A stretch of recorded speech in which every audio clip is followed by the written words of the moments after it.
And welcome back, everyone, to another edition of the Sports Frenzy podcast. Phil Penarski here, joined once again by our News 8 sports correspondents, Dean Holzwarth and Andy McDonald. Gentlemen, we're going to spend, obviously, quite a bit of time talking about the fact that playoff baseball is finally back in Detroit after the Tigers were able to beat the Cleveland Guardians in the Wild Card Series. They now head to Game 3 of the ALDS against the Seattle Mariners. Want to spend some time talking about both series, but first let's talk about that Cleveland series. Last week, we were talking kind of ahead of games 2 and 3. Ended up going those 3 games, but what a finish to that series. Probably a little bit too close to call for some Tigers fans, but again, just great baseball all around. And now we can kind of maybe push the collapse that was the end of that regular season behind because, the Tigers found a way to get into the ALDS once again. Is kind of what they've been able to do all season long. Even when the fans are kind of maybe turning on them a little bit, they're able to find that extra little bit and get on to the next round. So just what do you guys initially make of that 3-game series against Cleveland now that Detroit is on the other side of that? Yeah, I think it was really good for them to kind of get over that hump, right? Like beat a team that chased them down to win the Central and then, knocked them out of the playoffs last year. So I just think it was really big for them to kind of get over that hurdle, especially in Cleveland. Yes. I really talked about Game 3. The pressure was kind of on Cleveland and Tigers played well and did enough, to win that series and move on. And now, we have the Seattle Mariners and obviously won Game 1. So, we'll kind of see what happens here as we move into the division series. Yeah, for sure. No, it definitely was a positive. I think either way they were able to get through that series. It doesn't necessarily erase what happened, I guess. Like Cleveland still can remember, I guess, what they did in the regular season. But at the end of the day, playoffs mean more than the regular season. That's just kind of how it works. And I think taking this series from them definitely felt good for them. I mean, you could tell by a lot of their post-game interviews, they were not afraid to mention that 15.5 game thing plenty of times. So it definitely was on their mind. It definitely was eating them up, which, I mean, rightfully so. It's got to be extremely hard to get yourself out of mentally when you're kind of going down that slide constantly. So for them to be able to get a little bit of momentum and win that series and move on to the next one and finally have an inning where they scored runs. It's insane. I think it was like the first time they scored 6 runs in over a month. It was just nuts. But pretty much since the Yankees series when they exploded for those 2 games and it looked like things were fixed. So yeah, no, it's crazy. And now we're on to this next series here in Seattle. Obviously 1-1 and finally going back home as Phil mentioned to play in that game. It was kind of crazy. I wanted to mention this to you guys today. So their last home win was on September 6th. I went to those 2 games with my friends for his bachelor party, and I just thought to myself, I was like, wow, that really puts it into perspective for me. Like the last time they won a home baseball game. That was their last home game? The last one they won. Yeah, because they got swept the 6 games before, right? Well, no, they got swept at the end of the year when they played against Cleveland and right. So that was 6. The Braves. That was like later in the season. That wasn't not September 6th. Oh, okay. September 6th was the White Sox. They were playing against the White. That's not exactly. You can't remember when it was. So that's like that's how long ago it was. Officially over a month ago. You're as right. of us it was road, home, road. You're exactly right. They literally have not won a game at Comerica Park since September 6th. That's crazy to think about. So if they want to make it right in a real way, I think this series is big for them. That's for sure. Absolutely. And again, obviously we're hoping for the best with this Seattle series, and I don't want to spend too much time focusing on all the good that happened with that Cleveland series, but there was some bad as well. I mean, you look at that Game 2 performance. They left 15 men on base in that game that they ended up losing to Cleveland. They were able, again, to bounce back in that Game 3. And, some really good defensive plays, not just from Will Vest on the mound, but also from Javi Baez in that Game 3 clincher. So definitely great to see. But, again, did you feel, I guess, after that Game 3 that maybe that momentum was starting to pick back up for Detroit? I mean, they carried it into Game 1 and lost in Game 2 and kind of heading back to Detroit now. I mean, where is this momentum kind of lining up from these first 2 series? I don't think the offense is like fixed by any means just because they had one big inning, but it does seem like they definitely have everything going in the right direction for them again, at the point where they're at least not thinking about something all the time. Right. They're not thinking about blowing a lead or, maybe not even making the playoffs or anything like that. I think that inning was definitely a big release for them. Again, like I kind of mentioned with all their post-game reactions and stuff that were pretty evident of like we got by them even though we did blow that lead and like we still can be that good. And just the big hits they were able to get in that game 1 in Seattle with McKinstry's and extra innings, and to get a couple of runs early on that carry home run, which is that's the highest. Like I saw that's the highest home run he's ever hit, like in the zone. Like he hasn't hit one in a higher spot. Insane where it was located at to be able to hit it out. So, and even in game 2, like yes, they lost, and that was very frustrating. I didn't really agree with the decision to put in Finnegan there after pitching. I forget, but there was like 3 out of 4 days before that. Probably should have went to somebody else. But yeah, like the fact they were even able to tie it in the 8th inning against some of the arms that Seattle has. They have one of the best pitching staffs in baseball, in my opinion. And the fact they were able to even have the clutch gene there, Torkelson to have a huge hit and tie it. They're in the series for sure. It's really going to be about, can they stay in the series early in the game? The later they can get in the game, I think with Casey and Jack these next couple of days, that's going to be the biggest turning point, because those guys have, that's not Tarek Skubal going against them, and Troy Melton's a guy they don't have a lot of film on and haven't really faced. So we'll see what these guys are able to do. There's a lot on their shoulders, I think, going into these games. But the momentum, as far as that goes, definitely feels like it flipped a little bit. Yeah.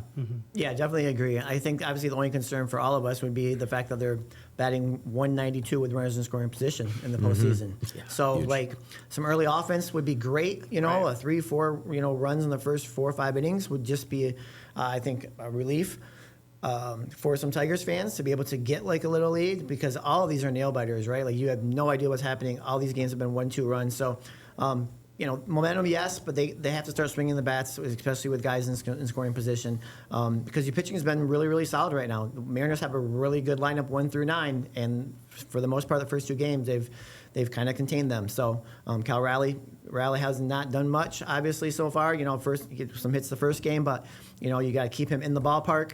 I think Jack Flaherty, obviously we're recording this on Tuesday, but I think he's going to have a really good game in game 2. And I mean, the hope is they win both games in Detroit, right, and end it. But I think we all have to feel good as Detroit fans, knowing that Skubal is going to pitch in Game 5.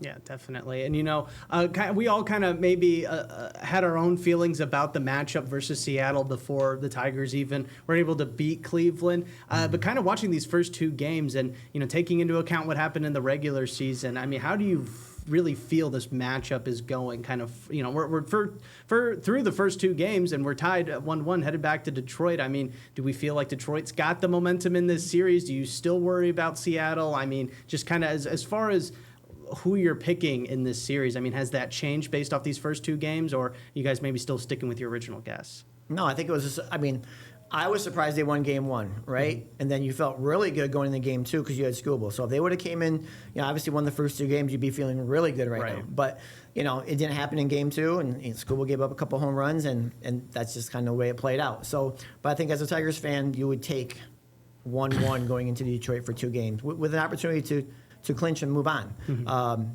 We will just obviously see what happens, but the pitching has to be a lot better. I do agree with you about the Finnegan thing in game 2, because he had seen those same batters in game 1, and all of a sudden, they got a second look at Finnegan. So I would have then preferred. What was Skubal at 92 pitches? I think he could have went 1 more inning, and then you go to Vest, but that's AJ Hinch, and he's gonna do what he does. Right. Yeah, for sure. No, I don't think he wanted to come up and face that part of the order again, because they had some success against him in that game. They did show up that game against Skubal to hit, but I did listen. Credit to 97 on the ticket. They talked to AJ every Tuesday on their show, and he did mention today that you just mentioned like how he's seen those hitters. Yeah, he said he will put Finnegan in that situation again if it comes up. So really, and he's a very honest guy. He's very straight to the point usually. So I think it might happen again. But and I mean you got to go with your best guys in a way. I don't really think he can go away from that. But it's when it comes to this series, I think they have a good chance. And while I agree with you that I would have taken 1-1 going back to Detroit in most scenarios, it felt like once they did win game 1, they needed to get game 2 to me. I just think that was just you got to get greedy there, because now you got these 2 guys pitching the next 2 days, Jack and Casey, that have both been very inconsistent this year. You don't really know what you're going to get. And the last time that they faced them at Comerica Park, it was all Mariners, and they tore them up. So it's more of the thing I'm going to have to see to believe it a little bit. Skubal had a great start in Seattle. But he has been beat by the Mariners 3 times. So even going back to that game 5, it seems like it might be stacked against him a little bit. I do think in game 2, he was able to actually own that game really the entire way, though. He did. He definitely changed something and made it better. The one thing that frustrated me, and he's been nearly perfect. I think I saw that the Tigers have only gotten 11 earned runs in his 5 starts, or like they've only scored 5 runs in his 5 starts in the postseason. Just ridiculous. But I think I saw from that first game, that second changeup he threw, it's just walk Blanco at that point. Don't give him the same pitch that he almost hit out of the park. Like, that was a little frustrating right there because I felt like he just refused to not get him out in that point in the game. So he's got to put some of that stuff aside emotionally sometimes and pitch to win the game. But I think if you got the chance in Game 5, there'd be no one else in the world that you want in the mound. So it's got to get there. I don't know if it will, but we'll see what happens these next couple of days. That's for sure. Yeah, definitely tough losing a Scooball start when you kind of had that momentum in the series after that Game 1 victory. And guys, obviously we're not going to be back together until after this series is over, but let's focus a little bit on these next 2 games, specifically in Detroit. How do we feel like the series is going to be?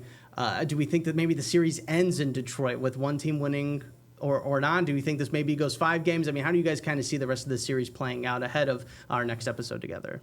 Is this Tigers team fun to watch? Not really. They found a way to win games somehow when they've had to. What was it? They've won 4 games, I think, and in 2 of them they had champagne showers or something like that in the last 3 weeks or something crazy like that. I don't know how they're at where they're at right now. They're gonna find a way to get it to Game 5, and I do think they have a chance to move on there. But I'll be the downer like usual. I do think Seattle has a little bit too much in this series, and if they can get by this, then the Tigers have eliminated a lot of their problems. But I just don't think they're gonna get that much of a generous roll. I think that they lose this one in 5. That's my guess. Well, I think Captain Jack's going to have a really good outing on Tuesday. I do think that. I do think that's going to happen. I do think they win on Tuesday. And then, if Casey Mize can have the start, I mean, he only pitched a few innings in Cleveland, but, if he can pitch well and some of those bullpen guys can come in and do what they do, I think they have a really good chance to win it in 4, especially in front of the home crowds. Kind of erase the demons of not winning for almost a month at home. Yeah, even as crazy as it is, the lineup that Seattle has, I'm more worried about the Tigers' bats. I just don't. Agree. I have not seen anything besides that 1 inning in Cleveland over the last month and a half that gives me a reason that they're going to score more than 3 runs. And I just think that right now with the pitchers they have going, it's going to be tough. Very tough to get by that with the lineup that Seattle I agree with has. that. Nothing's clicking right now, and things have to start. It just has to change. You get Something one. has to change. If they come out in Game 3 and they score that many runs, they score 10 runs and put it on them, I'd take the Tigers to win the series all day. And real I just gotta quick, see it. I'm going to go back to what I said last week. If please play more small ball. Yeah, all right, for sure. please. You have guys on first and second. Like, I understand you're taking the bat per se out of Torque's hands or something like that, but guys in second and third, with 1 out, a sacrifice fly gets you a run, gets you an early lead. I would take that all day. That's the thing. They haven't been able to do that. But they could have done that. I think it was in Game 1 or 2. They just can't hit a fly ball right now, man. That's literally the only sack they've had is that bunt from McKinstry. And what was that, Game 1 of the Cleveland against series? Cleveland? They did it twice though, I think. Yeah, back to back. They did have 2 bunts. Yep, in that game. So I just think there has to be more to generate some more offense. That's the way you have to go. I know you haven't done it hardly all year, but. Have to. When you're at where you're at right now, they have to. I agree. Let's move on now to another sport, the Detroit Lions. They keep winning. They beat the Cincinnati Bengals on Sunday, 37-24. Jared Goff had 3 touchdowns on the day, and he only had 4 incompletions. I don't know which stat is more surprising there. Obviously, it's the Bengals, and obviously Detroit kind of took care of them. But again, 24 points, it was a little maybe too close for comfort. But again, Detroit keeps winning. They still handled business, still won by 2 possessions. I think that's about as good as you would want out of them. And in a situation when that was a game that kind of set them up to potentially lose and kind of be a trap game ahead of Kansas City. Yeah, but I think the Lions, they're that team right now that just doesn't let those, we saw in the NFL, how many crazy upsets over the weekend, right? Buffalo loses, Philly loses. There's so many. Green Bay lost to Cleveland a few weeks ago. There's so many trap games, but I think Detroit's, just the way that Dan Campbell kind of has this team kind of motivated to they're not going to look past anybody, right? And so they went out and they did what they did. Yes, they kind of gave up a long pass to Jamar Chase, a couple touchdowns in the fourth quarter. They kind of let their foot off the gas a little bit, but they still did what they did early, right?